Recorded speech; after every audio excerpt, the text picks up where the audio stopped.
Hello there. What's going on, everybody? Today we are sitting down with FFG's Michael Gernes. Thank you so much for talking with us. Michael, how are you today? I'm doing good. How are you doing? I'm doing fantastic. I'm actually thrilled, absolutely thrilled to be able to talk to you today. I am a huge Armada fan. Those who have been watching me for a long time know that I always proclaim it as my number one game out of everything that I cover. I'm totally trying not to geek out right now, but I'm definitely fanboying out. So I'm thrilled to be able to talk Armada. For those of the people watching that aren't familiar with you or what you do, can you tell us what you do and how long you've been with FFG? Yeah, so I've been with FFG since 2012, so coming out like 8.5 years now, and I, I started as a producer, and I produced the Armada core set among other things, and the first like several waves. And for the last few years, I've been a full-time developer, and so I've been spending, I think, most of my time on Armada on creating new expansions and content for the game. Awesome, and it's such a good game too. So I absolutely love it. Now, Armada has kind of been on a slower development cycle for a while. Not as we don't have those like almost weekly releases that some of the other games seem to get, but it's all kind of gonna pay off in the long run because we finally have Clone Wars coming out. What was it like, working on such a big expansion for Armada, with that being the Clone Wars? Yeah, personally, it was very exciting to get, to be like come up in the rotation, and that's my project to do. Mm-hmm. For several reasons, like personal and professional. I really love the Clone Wars, the animated series, Mm-hmm. and I was really excited to adapt that era. And it's also, given my history with this game, it was also a chance to add more to it. And I think, working on miniatures games, I think it's always exciting to add new factions, because Yeah. that's a chance to really like break new ground, kind of do fresh things. And I mean, it gives other people like new fleets to fly against, also, right? So like Yeah, now the games, instead of it always being Empire or Rebellion, now you just doubled the number of. I mean, and it becomes exponentially with the number of matchups that you can see.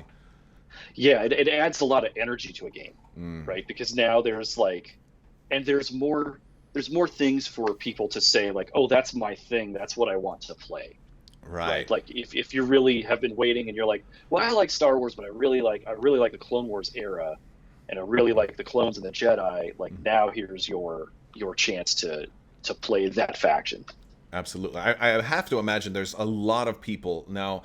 I just passed 40 this past year, so I grew up with the original trilogy, but there's a lot of young adults now who now have disposable income that are Yeah. their own now, that grew up with that not being their first Star Wars. A lot of people grew up with the prequels as their first Star Wars, and like a lot of these people are now wanting something that speaks to them, and I think that's something that the Clone Wars can really bring, to our tabletop experiences. Yeah, I hit that milestone myself, and Mhm. I know what you're talking about. Absolutely. Uh, and yeah, it is. I mean, it's like, I think that's one of the interesting things about Star Wars, right? Is Mhm. it's now become a thing about eras, Yeah. and people have different gateways into Star Wars. Absolutely. And in 20 more years, maybe it'll be, sequel trilogy stuff for a whole new generation of people. Who knows? Or maybe it'll be something else. I don't know. It's really hard to kind of look for that far forward, but I don't even want to think about that far forward. I'll still be doing this. Yeah.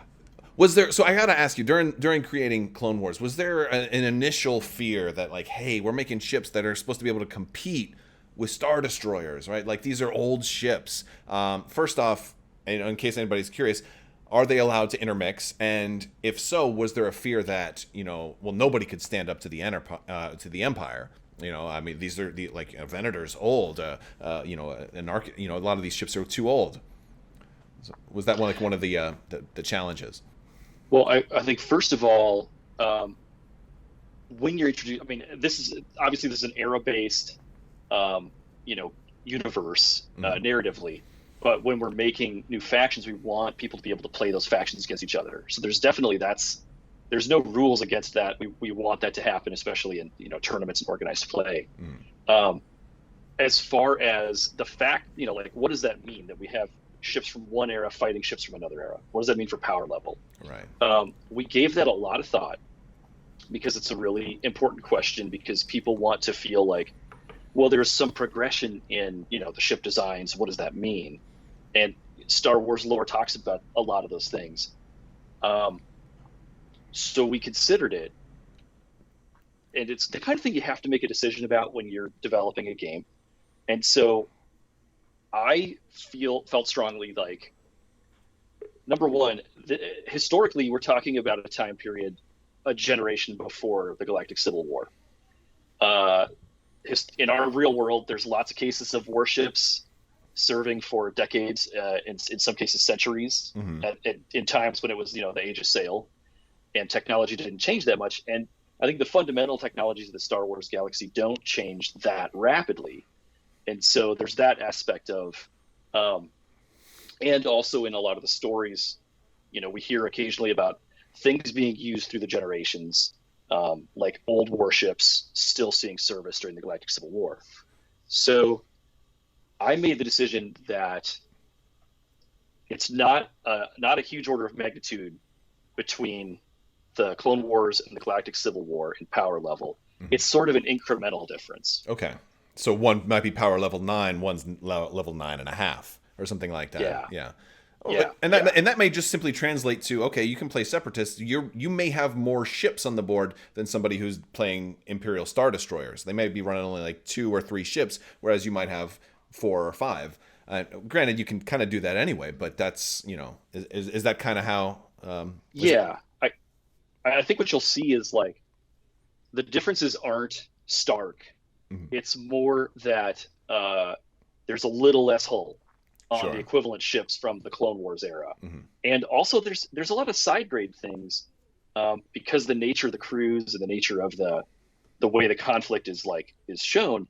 I think there's a lot more focus on shooting back over maybe defending your ship with your defense tokens. So that's one other area where I think a lot of the Clone Wars era ships, we decided that they're gonna have a little less emphasis on redirect and counter, or I'm sorry, not counter, redirect and brace. Yeah. A little more emphasis on salvo. Yeah. Okay. So is it fair to say that maybe Wave 8 was more than just another wave, but also kind of something like a little preview of things to come? Yeah, I think a lot of the concepts that Brooks created in Wave 8, they are a preview of what we're doing with the game forward. They introduce a lot of new ground, and salvo especially being one of those things, because I think it really captures a lot of things you see from the Clone Wars. Sure. Yeah, no, that's really exciting. So what were some of the challenges in designing 2 new factions to come into this game that were, going to have to be both older but also competitive, like as far as from a faction standpoint, because people are always looking like, well, what's this faction's identity, right? So did that give you some challenges? Yeah, I mean, you hit the nail on the head with identity is sort of the starting point, right? You have to look at, because we're adapting, and that's a really big responsibility with doing Star Wars games. You want to accurately capture what we're seeing. Thematically, you want people to emotionally connect with it. So I think challenge 1 is always looking, reviewing the game footage, as it were, like watching the movies and the shows, and saying, what do we want these factions to feel like, and what does that mean in terms of our game? Sure. Yeah, no, that definitely makes a lot of sense. That's something people definitely want. And when that moment happens, when something that you saw in the movies can happen on your tabletop, it gives players such a tremendous sense of satisfaction. I think back to Rogue One, with the Hammerhead ramming the Star Destroyer, and then we got that title, and we're like, oh, this is a ramming thing. We could do the same thing. Oh, that's amazing. So that's amazing. So we're real super excited about all recreating all of those things, but now being able to get all of these great battles that we've seen in the Clone Wars. So we've got new starter sets for these. We have single faction starter sets. Now, what went into the idea of saying, hey, you know what, let's have, instead of a 2-player starter, let's get a 1-player starter. Well, we put a lot of thought into it, and we asked a lot of our existing players how they felt about, how have you felt about buying into this game, collecting it? If you could change things, what would you change? And out of all that legwork, a lot of which Brooks did, we decided that introducing new factions, this was going to be a better way for people to come into the game. And if they decide that they want to focus on one of those factions, they can buy that product and have the ships that are essential for that and all the tools. And there is already a ready-made populace of people waiting to play that they can play against. And so this just seems, I think we decided this is the best thing for this game at this time. Sure. No. So I know a lot of people who are going to, get introduced to this game are probably, when they come in, this is going to reach a lot of new people now. Some of these people are likely going to say, hey, well, I want the same thing for the Empire. So is the original starter set still going to be an option? Is it still going to be around? And if this is a successful model, have you guys looked at the possibility of maybe changing or maybe adding new single faction entry points for the Empire and the Rebels? So for the time being, the original core set is going to remain in print. Mm-hmm. I think this is the kind of model for what we'd like to do that I think we're going to lean into as we go forward with this line. Mm-hmm. But I think it's always difficult to comment on future plans. Sure.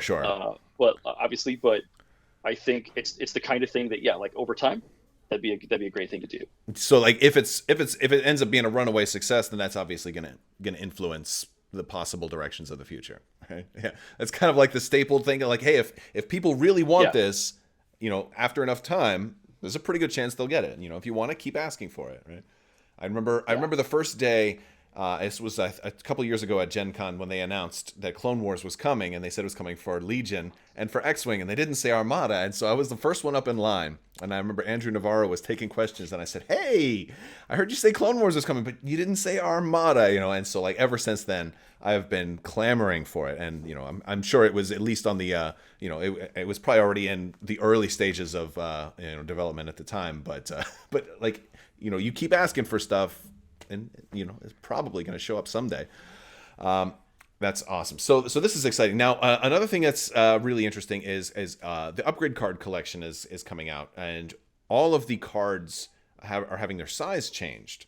And now, there's a whole lot to talk about with the upgrade card collection. The first thing I want to talk about is with reprints of the existing product for the Rebels and the Empire, in future reprints, are they still going to come with the smaller cards, or are we going to see, if I wanted to buy a Chimera expansion that get a year from now, is the plan for that to still have the smaller, the same content it has now, or is this going to impact all future reprints?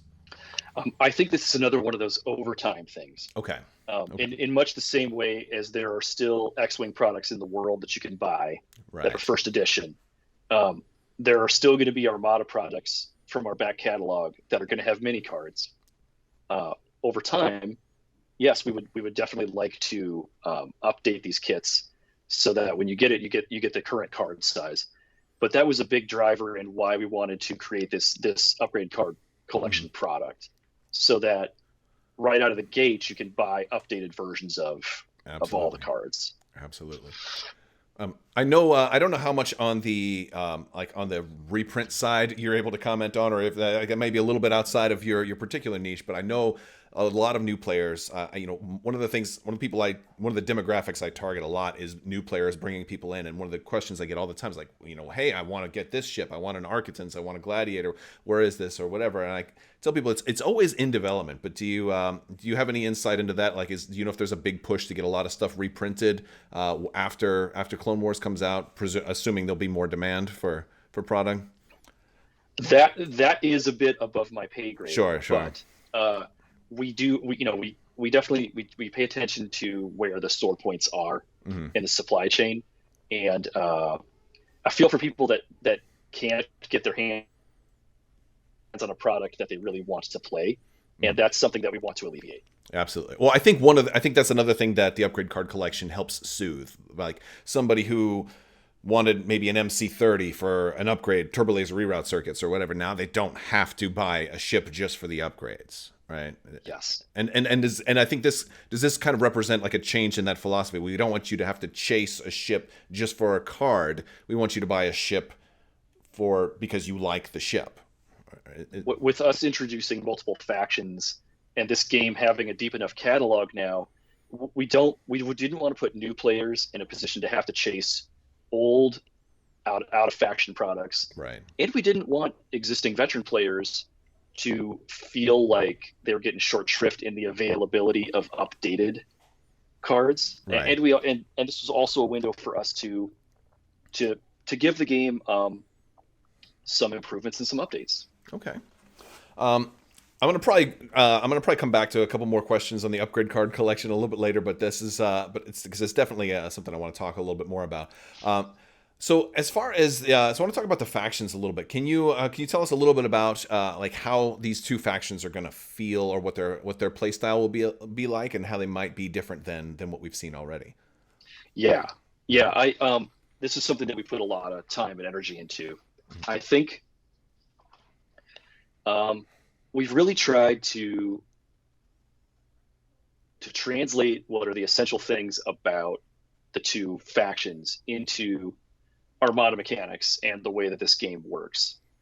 And so for the Galactic Republic, for example, they are very the Republic is all about teamwork between their ships and their squadrons, and they have a lot of effects that are based around sharing resources, protecting friendly units, coordinating them to attack better, and enhancing their performance to to maximize things, to make their shots like peak. Okay. It's also, like we see on screen, it's about the Jedi are predominantly the commanders, although not all the commanders are Jedi. Mm-hmm. And the Jedi also they fly fighter squadrons themselves and lead the squadrons on the front lines, as it were. And in Armada, that's definitely a way to express another aspect of this faction, is sort of that two-part play between like Jedi starfighter squadron commanders enhancing clone squadrons around them to perform better, because there's relatively few Jedi and there's a lot of clones. Right. Very cool. And the Separatists are going to have actually, like this almost seems like it. Well, at first I was going to say it kind of reminds me of some of the Jedi based stuff that we see in X-Wing and Legion. But it's and I think there's a two-part explanation to that, because for one, it comes from the same source material, so that's probably the biggest obvious thing is well, of course it's based off of what we've seen in the shows and the movies and the source material, but it's also the fact that all of these games, Armada, X-Wing, and Legion, that are all kind of entered into the Clone Wars in the same time frame, you guys are all kind of work under the same roof, so it makes sense that you would kind of maybe bounce ideas off of each other. Has there been some of that? That certainly, I noticed like with the keywords, which I want to ask more about later, but like X-Wing's starting to do some of that. Has there been some bouncing of ideas? Yeah, that's one of the best things about my job. Our job is friends. We're all friends, and we like to talk over these things, and to sort of have to cohere around some like style points. Right. And of course, ultimately we are dealing with the same source material, so you're going to hit on a lot of the same story notes. Right. I think a lot of the craft is about how do you translate that to an individual game. Right. And it's good that you're all friends and you're all like making sure, like, being on the same sheet of music, because wouldn't it be awkward if you played multiple games and you said, hey, Anakin Skywalker in Star Wars Legion is very offensive, but in Armada he has no attack at all. He's all defensive, and like it doesn't even feel like, did they even talk to Yeah. each other? So it's a good thing that you do. So that's very cool, and it'll probably help players who play multiple games understand some of the mechanics a little bit better. And then we also have the Separatists too, which are very very droid based. I'm assuming. Yeah, at least for what we've seen so far. Yeah. So I think that, like, in counterpoint to the Republic, the Separatists are really about attrition, Mm-hmm. because there are relatively few, biological people on board the ships. They're really about giving advantages to your most important ship or ships, Sure. rather than like protecting everybody. So in other words, like, I care the most about the flagship where the leader is. Okay, no, that's really cool. A lot of their effects are about, siphoning resources from friendly units, making your commands better, but not maximizing them to peak performance. Okay. Like making your ships perform competently. For example, like, we have a tactical droid card, and the tactical droid is going to let you treat a token only command as a dial, but you can't combine it. So it's gonna make a base level command better. So it's a single step up as opposed to 2 steps or even 3 steps up. Okay. Right. I like that. That's a great idea. No, I can't wait. We're getting kind of close. We're, I think, less than about 2 months or so from hopefully the from the release of this. I'm hoping they actually make it out in time for Christmas. So I'm very excited about that. So another thing I wanted to talk about is some of the new keywords. We've seen keywords on ships, which is really exciting, and we've also seen some new keywords on squadrons. Are there any of those that you can maybe talk about that might play into some of the faction identity? Yeah. Keywords are a big part of how we also wanted to define these new factions. Because fighters are such a big part of the game, and because capital ships are mostly defined by their stats and the upgrades you have on them, squadrons can be really defined by their keywords, and that really gives them so much flavor. And so we created more new keywords for this wave, I think, that we have since the beginning of the game. Right. Wow. To make the Separatists and the Republic really feel like themselves. Right. No, that's exciting. And there's also keywords on ships, and if I remember correctly, you guys had said that those were going to be obviously different than some of the keywords on the squadrons, but those are like for list building, right? Like they're not going to actually have an effect in like during gameplay. Yeah. So I think the proper term for those on the ships is traits. Okay. They don't have any rules in and of themselves. What they are is tags that the ship has that other rules or upgraded effects can call out to and refer to. And so what we're trying to do is create some additional hooks that we can use to define ships apart from each other, or define groups of ships within a faction apart from each other. Okay, excellent. So, yeah, good example. I think that's really exciting, because you talked a little bit about that, like, while a lot of the Republic ships have the clone trait, there are non-clones. Like, the Republic had some ships before the clone army was created, so there may be some ships that don't have clone. And do you think that that's like a good way to differentiate, like, how every ship kind of has 2 variants? Is that kind of a good way to differentiate the variants? That is exactly what we've done. Oh, excellent. In a lot of cases, not all, but many cases, we decided, okay, this ship, in addition to its stat differences, it also has this trait. And that is maybe like some of them we're using right now, but a lot of it are things we can do in the future over time. Yeah.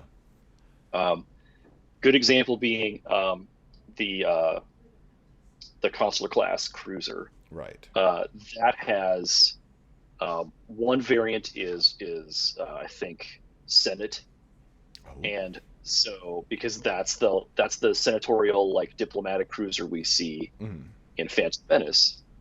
And Right. so you can give it, and where that'll really tell is if you ever have an upgrade that says, oh, I can give this to a ship that's clone, but I can't give it to a ship that doesn't have clone. Right. Because maybe it would, and that's a way for you to limit the power creep too. Like, oh, you know what, Turbo Lasers or Reroute Circus would be awesome on a CR90A. Oh, but it doesn't have clone, or well, yeah, obviously that doesn't require clone, but something like that. It allows you to Something have, like that. yeah, prevent some of these runaway type of situations. No, that's really exciting. The Force is also present in the Clone Wars in a very different way. What kind of role is the Force going to have? Like, are we going to see new defense tokens that are like Force tokens or something like that some of the Jedi might be able to provide? I mean, and there's also Force. There's bad guys too. There's Sith, and not as many, right? But so how does the Force kind of fit into all of this? I mean, you talked a little bit about this. This is kind of an overlap, but. Well, I mean, I think this is a great question. The Force is a bigger, more like widespread effect in the Clone Wars, inevitably, because you have a whole faction that its leaders are Jedi.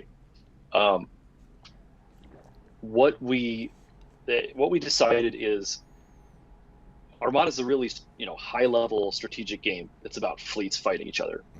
So there's not we're not introducing like an overarching Force mechanic or anything like that, but a lot of this is going to come through in the type of effects that we do on cards, and also through the new squadron keywords. Like, for example, I think you've seen adept and dodge. Exactly. Like, those keywords are very much meant to represent the peak performance that Jedi fighter pilots can generate because they're using the Force. Excellent. Oh, okay. No, that's a real, and I guess theoretically I could infer that should we someday see someone like maybe Darth Maul or something like that show up on the Separatist side, he might be a candidate for some of similar, if not the same keywords. All inference, all just pure speculation. Of course, I always speculate, but yeah. And I'm not asking you to confirm or anything like that, but that makes sense, right? Like if that's a Force thing, yes. that allows a lot of doors to potentially be opened, which is really exciting to me. And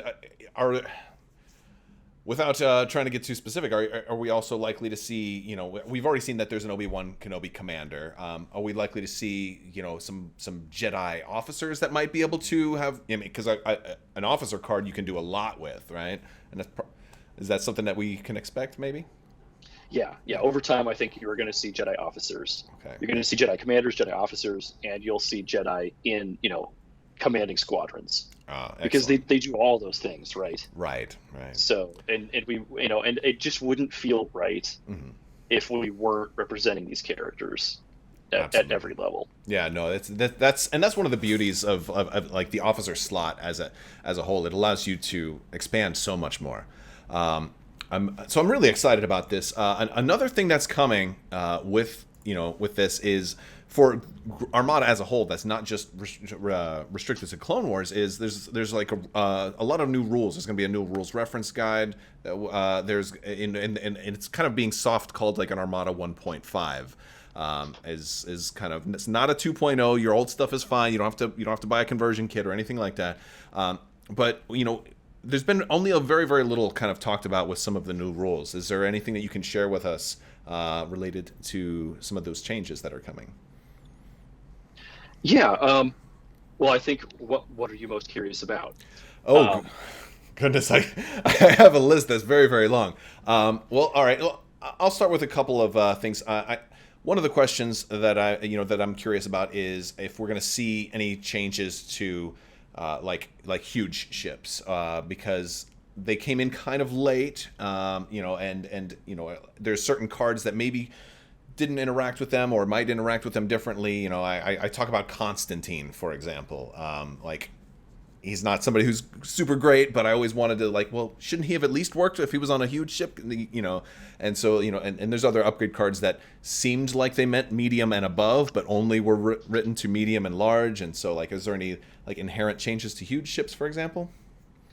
Well, I think the biggest change that you would see with huge ships is due to the way that the pass tokens rule has changed. Um, that's no longer an innate mechanic to huge ships. Oh. That is a general mechanic of the game. Okay. And so I think, which means that the way that those rules work is being retroactively changed. But it has an impact on huge ships. But it also kind of it instead of them having a single special thing that puts them way above everybody else with activation, they will benefit from the same mechanics that pass tokens confers to everybody. Okay, that's interesting. So pass tokens are something else that's coming in the dial pack. Now, are veteran players going to need to get a dial pack? Do you think is there anything new in there that people who have large collections already aren't going to have? I think the main thing for veterans is getting more pass tokens. Okay. And that's why we made the product available so that you can get any essential tokens that aren't handed out anywhere else. Okay. The new starters will include pass tokens because that's more of a thing now.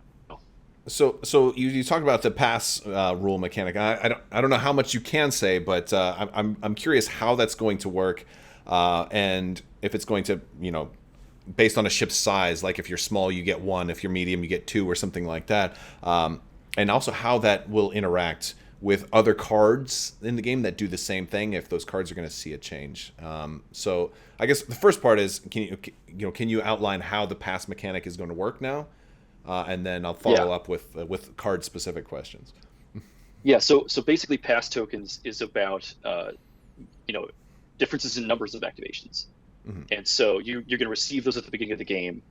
We're going to compare the size of our fleets, and then you'll figure out how many pass tokens each side gets. Okay. And the first player will always receive fewer pass tokens than they would if they were the second player. Okay. So it's a system that is meant to help the second player more, especially if the second player has fewer activations. Excellent.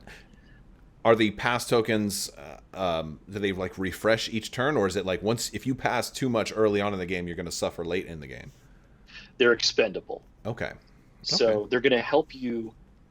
You have to use them judiciously. Sure. They're going to help you a lot during the approach, and when you need, when you're trying to make sure that you're not getting forced, into being out of range.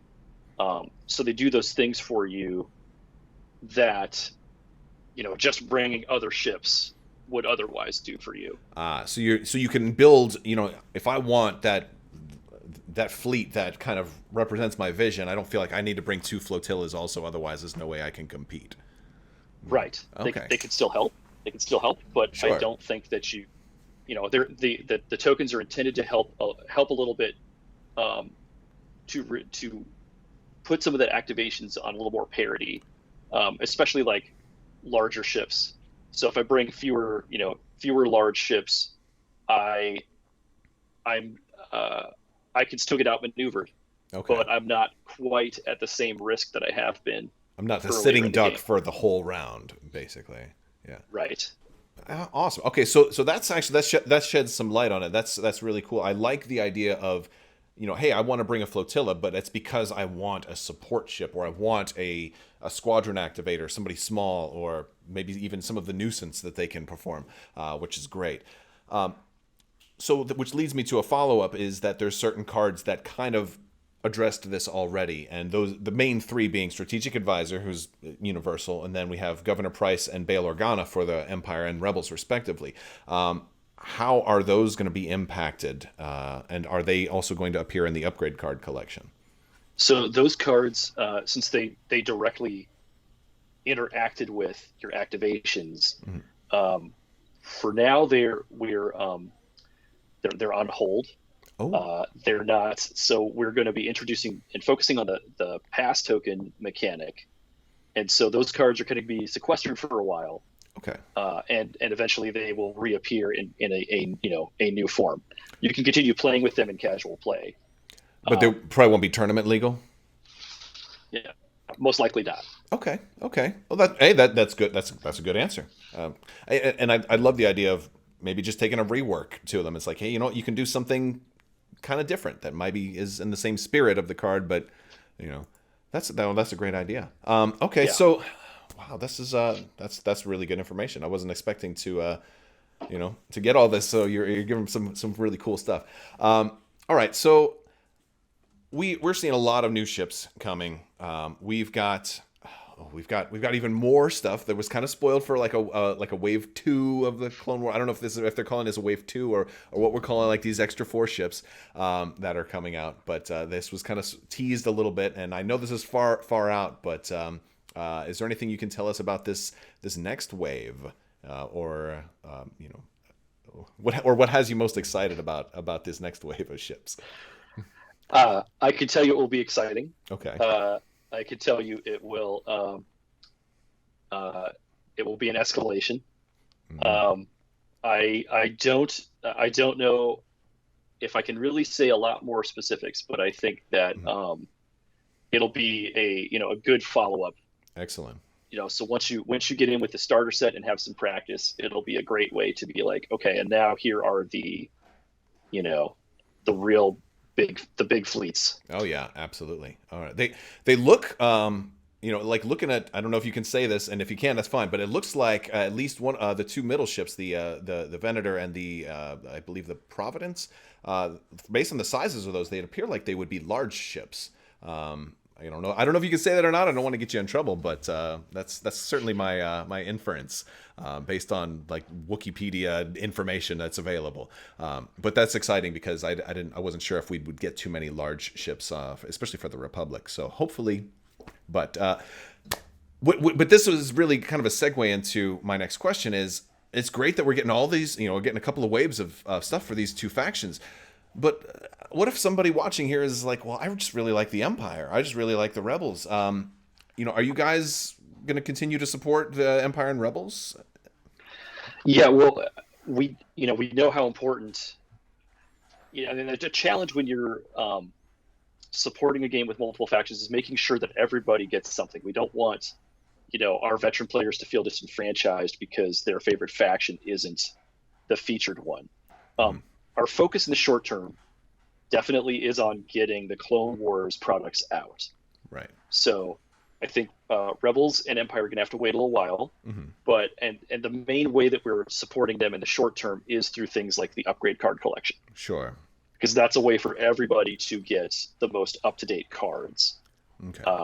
And we're making some of these changes to the overall game, I think, to try to improve the quality of life of Mhm. veteran players, based on the things that we talked to them about that seemed like opportunities to update the game. Absolutely.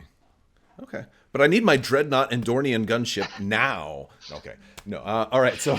I like those ships too. No. I Yeah. should specify. So yeah, I think what I can say is like, and I really appreciate that Armada fans are the kind of people who stuck with this game, for a long time, very very loyal. So, wait around a while. Mhm. You're definitely not forgotten. Absolutely, absolutely. Okay, so another type of way that you guys have been putting out content over the past couple of years, and it's a innovative way. It's a great way to do content is through the campaign expansions. We've seen the Corellian conflict, and we've seen Rebellion in the Rim. Honestly, 4-star like home run expansions. I think these are, and I say that even as somebody who has not played a Rebellion in the Rim campaign yet. A lot of that is due to the timing. Like it's harder to do campaigns, and I'm not an online player. I want to play in person. So if somebody has these campaign expansions, are they compatible with the Clone Wars? Like, would I be able to take Separatists versus the Republic, and run a Corellian conflict with them? Well, the short answer is, Star Wars games are set, very very much set in their eras, Mm-hmm. because that's the films and the series.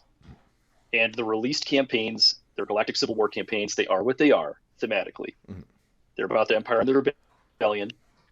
We're not planning to update those products to reflect the additional factions, but campaigns are about creating an emerging narrative together Mm-hmm. through competition. And so if players want to try those new factions in those campaigns, Mm-hmm. I'm sure that would be really interesting. and there's not a mechanical bar preventing you from doing that. Sure. Though you may have to make some house rule adaptations. Okay. That's a good answer. Are you guys? How have you guys felt about, like, how do you guys think the campaigns have been? Have they been have they been performing well? Have they been, like, is that something you guys liked working on, and we might continue to see more in the future? Well, I mean, me personally as a gamer, I love campaigns. Mm-hmm. So the fact that we were able to do these products for Armada, I and my friends on the development team, we were all super excited. We've been very, very happy at how well received they were, Mm-hmm. and how much they've been seen as like a big part of the game. Sure. Like we've been able to update the game through those campaigns with new objectives and new squadron cards. Mm-hmm. It's the kind of thing we would definitely like to do more of. Sure. I think that the Clone Wars is, a perfect era for Mm-hmm. further narrative campaigns. Oh, that I would love. I'm going to throw this out there. I would love like a time warp campaign, 4-team campaign. You got all 4 factions, one team of each of the factions, and they're going through wormholes or something, and they meet, and they have to, or maybe it's fleets that have been abandoned in space, right? And they get lost or something like that. I don't know. All right, so one of the last things I kind of want to talk a little bit about is I have a couple of questions. I was talking about huge ships before. One of the biggest things that was kind of a guess of mine that we might see changed, and I was hoping he gets changed because he never gets taken, is Constantine. Can we talk a little bit about like what's going on with him? Yeah. Well, I think Constantine is a good example of a card that we revisited. Mm-hmm. Because we were doing the upgrade card collection. We gathered a lot of feedback on a lot of the cards in the game, especially cards that were underutilized or cards that are overutilized. And we tried to take a look at what could we do to either make this more a part of the game or to tone it down. In Admiral Constantine's case, we have revised his ability. He should affect medium or larger ships now. Oh, so potentially work with huge ships as well? Oh, yes. Okay. And his effect has been slightly revised, I think, so he's just a little bit more flexible. Okay. Well, that sounds great. That's a good summary, and I've always liked that, or I've always disliked the fact that if I'm running a huge ship, I keep saying huge ship, but it's the SSD is the only one right now, right? Is that I feel like I've only got an option of like 2 different commanders. Yeah. It's like there's more people I would like. Like Mahdi already doesn't work with it. Well, I don't know. Maybe Mahdi's getting changed too. You want to talk about that? Is Mahdi going to help with the SSDs anymore? I can either confirm or deny that one. I guess we'll have to wait to the upgrade card collection unboxing. Well, actually, we're probably going to start getting some articles here in the next couple of weeks. I mean, we're probably getting close to that time frame. I'm excited. I'm happy to talk about Constantine, for example, because he's such a good example of like, oh yeah, we've gone back in under the hood of that card. Sure. We have not done that with all cards. But we will be having more communications about this as we get closer and closer to the release. Okay. So I don't want to steal all the thunder out of those. Sure, because I'll be happy to absorb all of that thunder and then like build a Kamehameha and blast it at people. Okay. So I like that. I like that. I'm gonna have more options now. I know huge ships or the SSD. It's my favorite ship. I went crazy about trying to get the very first one out of San Diego Comic-Con and trying to get it earlier before Gen Con and all of this stuff. And it was a long story. Actually, I had a buddy who happened to be up there working a booth and picked it up for me, and it was awesome. But so I love this ship. But I know that there was some challenges in trying to get it right. It was a very lengthy process, and making sure that you did justice to like this incredibly monstrously huge miniature, this bigieature. Has that experience like allowed, like maybe turned you guys away or made you rule out the possibility of ever doing another huge ship? I would say because I was the producer of that project, and I've been so involved with our miniature making capabilities and how they've grown over the years. Like I don't think we rule things out, when and we're really happy with how well received the Super Star Destroyer was. Right. That was really it was really a labor of love, because it was so that beautiful. it was just one of the original dreams about doing this game was to do that kind of mini. And so we'd love to be able to do more, more things that are macro scale. Yeah, I love that. I mean, the Clone Wars has actually got a lot of possible candidates for stuff like that too, which is pretty cool. As a setting, it just happens to have a lot of cool ships, doesn't it? Yeah, that's I'm not fishing. I swear, I'm not fishing right now. But no, that's really exciting. I'm honestly like I'm about to, my head is about to explode with excitement because we're getting so close to this, and so I'm really thrilled. Last kind of little fishing thing. I'm pretty sure. When we talk about some of these, the stuff that was kind of revealed at Gen Con during the slideshow, he wasn't talked about. But when I went back and rewatched the footage, I could have sworn in the background behind the Separatist fleet, we saw a picture of Admiral Trench. Did my eyes deceive me? Did we see Admiral Trench in there? I do not think you were deceived. Oh. I would say it would not be the Clone Wars and the Separatists if one of their greatest and weirdest admirals didn't show up. Oh, he's fantastic. He almost seems like the Thrawn of the Clone Wars, from a certain perspective. He's in how tactical he is. Yeah, in a little bit, right? Yeah. Like he seems like he's the Separatist's most cunning, very much so. Commander when it comes to naval warfare. Exactly. That's a really he's actually been in a couple episodes now since we got season 7, but like his first appearance was one of my favorite episodes. Really, really good episode. He's a personal favorite to me too. Yeah, there's actually a lot of stuff in that episode that is good candidates for this game as well. So yeah, it's funny you mentioned that. Yeah, it is funny. So speaking of other candidates for stuff for showing up in this game, we're at the same time we're doing this, and we're very, very, very close. Or in case you're watching this much later, maybe you've already seen it. But Mandalorian season 2 is coming out. How exciting is this? Oh boy! I really loved season 1. I mean, I'm going to watch any Star Wars media that's coming out, especially these days. I feel like I've just been enjoying all the different shows so much, but I was really taken with Mandalorian. Yeah. So I'm excited to watch the next season. I'm over the moon. And they haven't been putting out spoilers. Like even the trailers for it reveal very little. Which is like they're holding some things really close to their chest, almost like you with that Admiral Trench information, huh? Keeping the cards close to the chest. No, but that's a good thing.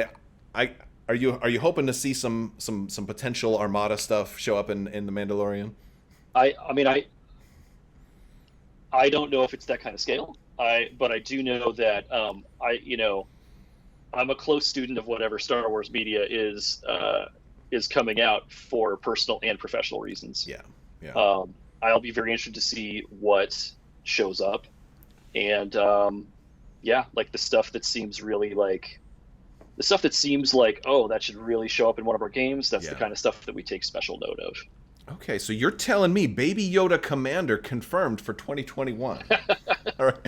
No, that'd be freaking funny. He might need a little seasoning, but that would actually make for a great April Fool's joke, like a Baby Yoda Commander card, like who knows? Like they did the cats for Arkham, right? So or was it the dogs? But yeah, so these things can happen. All right, if you've got time, I'd love to throw a bonus round at you of questions that I know people are like, why didn't you ask this?